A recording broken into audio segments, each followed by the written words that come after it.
From Wish TV and the All Indiana Podcast Network, this is the Business, Equity, and Opportunities Podcast with Scott Sander. Welcome to the Business, Equity, and Opportunities Podcast. I'm Scott Sander. Today's pod is an exclusive extended edition with extra information and conversation beyond what you saw in our Sunday morning broadcast. We are getting started with the Certified Vendor of the Month from the city's Office of Minority and Women Business Development. It is International Global Solutions Corporation, led by President Clarence Lyles. Every business is unique and has a target audience. If you own or manage a business, Circulus Digital Media can help you connect and grow your customer base with turnkey digital solutions that are nimble, offering best-in-class results, service, and support to reach a bigger customer base, allowing you to pinpoint a specific audience down to the smallest details. Get outside the city, the state, span the globe. Put Circulus Digital Media to work for you. Get started now at circulusdigital.com. That's circulusdigital.com. My name is Clarence Lyles. I am president of International Global Solution, IGS. We are headquartered here in Indianapolis, and I've been in business since 2007 as a small business owner. We do work around telecommunications and IT and managed services, and we enjoy what we do here. It's an exciting time to be in that industry. Yes. I'd like to know a little bit about you. How you got started as an entrepreneur that led you into owning a company. Yeah, so originally I'm from Gary, Indiana, right? I came here in Indianapolis to go to school at IUPUI when it was IUPUI, and now it's IUIndy, but on the Purdue side as an engineer. And so way back when I was thinking, hey, I'd love to be an engineer. I love math and science, but always had this spirit about entrepreneurship. And so going into entrepreneurship was just kind of where I was led to go. And originally, I started to do work around real estate and still do, actually. But then went into the telecommunications business and was really kind of looking to do something in distribution, and found out that doesn't work when you don't have like huge warehouses and things like that. And so we went into implementation, and a lot of work that we do is around like physical security and things like that. So we're into protection. But you did ask the question about me. I have a beautiful wife, Karen, and two kids, one 15 and 25, my 25-year-old son who's here today. Very proud of him, and as well as my teenage daughter who is like my boss. And so we have a wonderful time together, live here in the city of Indianapolis, and love the city and the growth around it and things like that. And so I think there's always a moment in time for every entrepreneur when they suddenly realize, I've got a good idea and I might actually be able to make a living of this. Yes. When did what was that light bulb moment for you? You know, for me, I kind of fell into it almost, and it was just really my way, because I've been an entrepreneur since I was in my early 20s. And when I started, it was tough. But I had a family member, I had a cousin who was like, hey, come and work with me, and immediately became his business partner in the real estate world. And it was like things were working. And so while they were still hard, and I was working 7 days a week and 16 and 20-hour days, I enjoy it. I enjoy the flexibility. People think that because you're an entrepreneur, you can make your own schedule. You can't, but you do get times to do things that others don't. So, for example, I get up at 2 or 3 o'clock in the morning, and I can write to an RFP for 3 or 4 hours because it's my time to think. And so I can't say it was one light bulb moment, but it was just almost like I can't really see any other way. And so it was just, for me, no choice but to make, things work as an entrepreneur. So I think it's quite brilliant that you have so many different levels of things you're in right now, especially the way the world is. Mm-hmm. You have a lot of touch points. And it sounds like you are also in a position to be solution-based for a lot of companies. Yes. Talk to me a little bit about why that is important now for other businesses to have companies like yours that's kind of keeping an eye on technology and being there to help other companies that might need to reach out so that you can keep them tech savvy. Yeah, so that's a very interesting question, because that's actually, as an entrepreneur, you evolve, right? And at 5, year 10, now we're year 18. It's crazy to think that, right? And time just goes past. But I do want to give entrepreneurs a little bit of advice. The key to entrepreneurship is focusing. So it's not that we touch these points initially. Those are the things that you branch out to once you have a home base. And I learned that from my mentor, my great mentor who's deceased, Bill Mays. He had a chemical company and he employed hundreds of people and did a wonderful job, but he was willing to invest into other things. And so that's kind of where I learned, that level of entrepreneurship from.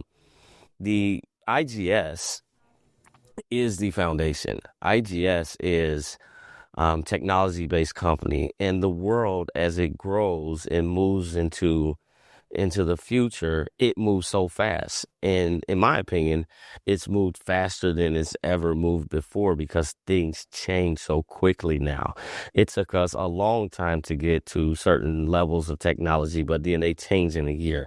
Every year a new phone comes out. Every year a new car comes out, and it's got more technology and it's faster and it's stronger. And we just came off Indy 500, and we were talking about how the cars are at 225 miles per hour, where they were nowhere near that, some years ago.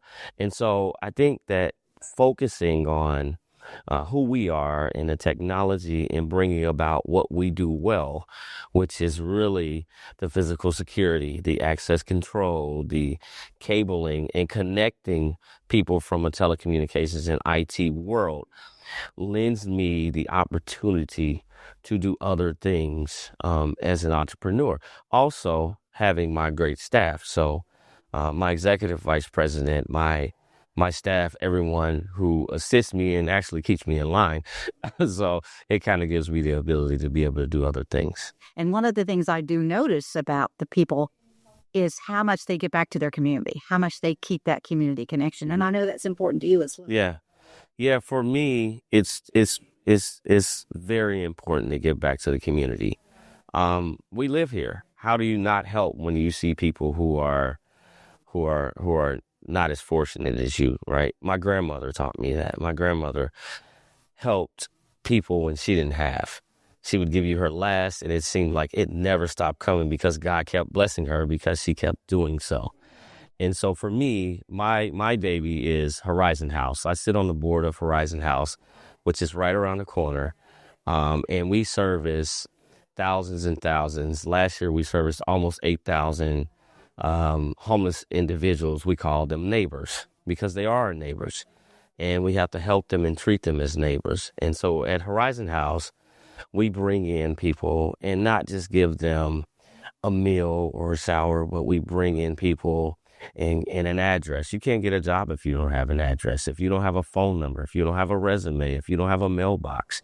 Those things are the things that Horizon House does for homeless. And not only that, their partnership with Eskenazi and things like that to assist them in getting healthy mentally and physically and going out to ultimately get jobs. And really the basis and the mission of Horizon House is to end homelessness by permanent supportive housing.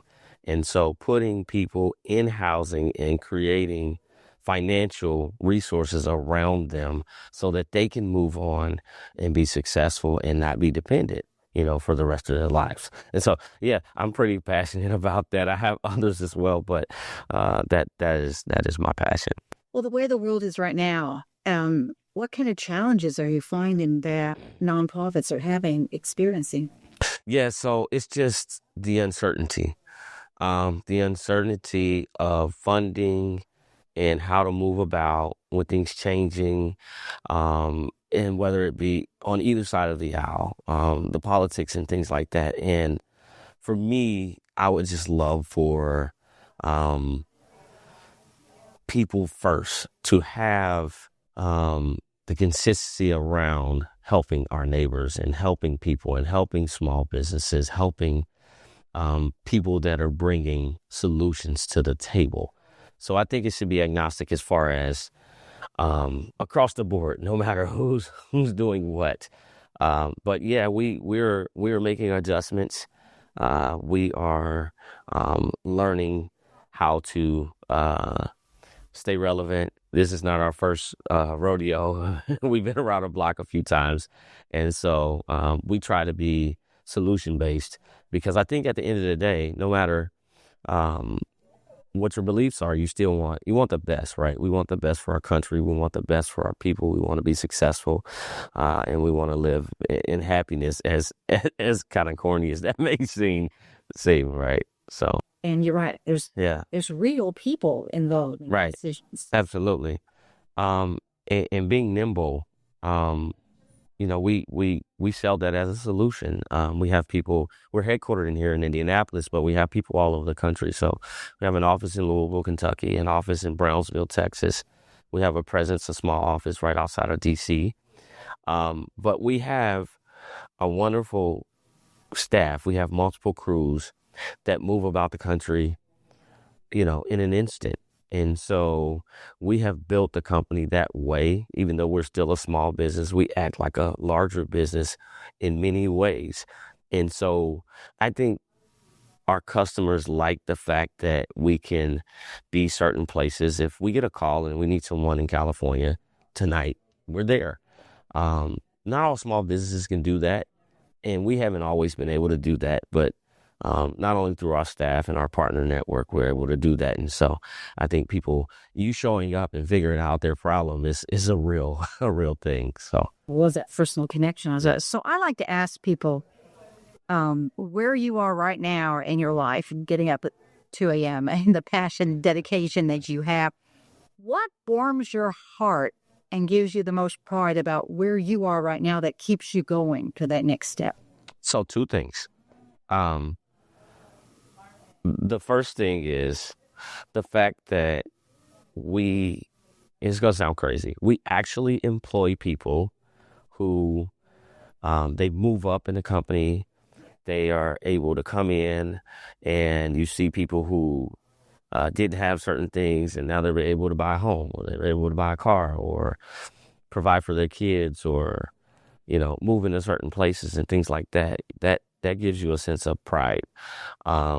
People depend on me and my senior staff for their everyday well-being.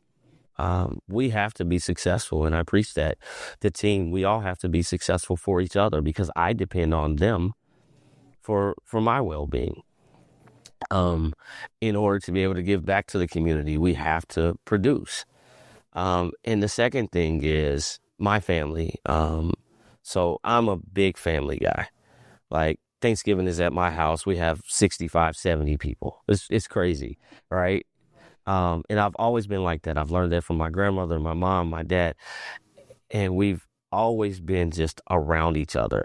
In the position that I'm in, I thank God that I'm able to provide for not just some ways in financial capacities, but in, to see like my nieces and nephews and people like that, and to be able to sit down with them and to just, their uncle or dad or whoever, give them a little bit of knowledge to understand where they want to go in life, and, to try to support them. That is like my favorite thing to do, to sit around, not just my brothers, my mom, my dad, but my entire family, and to sit back and laugh and joke and hang out, because like my grandfather was that guy, right? And so those are the things that drive me. Those are the things that make me work hard. And it's just the way that I know to do things. Our thanks again to all the contributors who joined us for this episode of the Business Equity and Opportunities podcast. We hope you found it enlightening, useful, and inspiring. You'll find more information about the show on our website, beoshow.com. You can watch Business Equity and Opportunities Sunday mornings at 10 on Wish TV or live stream it through wishtv.com. Each week we provide 7 full segments with topics ranging from how to get started and how to access capital to the day-to-day running of your business and questions about accounting and bookkeeping. We feature business news and trends and always share a success story from one of our contributors. Join us next time for more insights into the world of small business. Be sure to sign up for our Business Equity and Opportunities newsletter to get even more valuable, up-to-date information. And if you have any questions or you'd like to be part of our show, please email us. The address is beo@wishtv.com. We'd love to hear from you. I'm Scott Sander. Thanks for listening.